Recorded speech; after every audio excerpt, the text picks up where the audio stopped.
আজকে কেন জানি হঠাৎ করে ইচ্ছে করছে দুপুরবেলা মায়ের হাতে রান্না খেতে।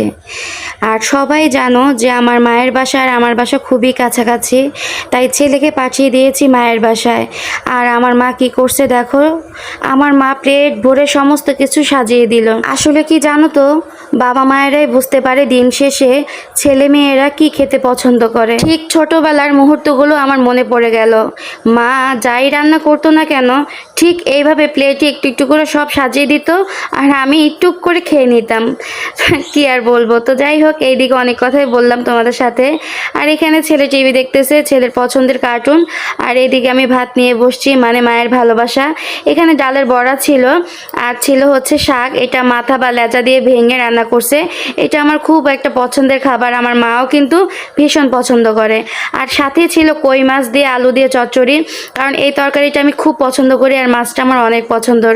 তো এইভাবে কারা কারা মায়ের বাড়ি থেকে খাবার আসে প্লেট ভরে, তারাই কমেন্ট করো। আর মায়ের ভালোবাসা বলে কথা অবশ্যই কমেন্ট করে জানাবা।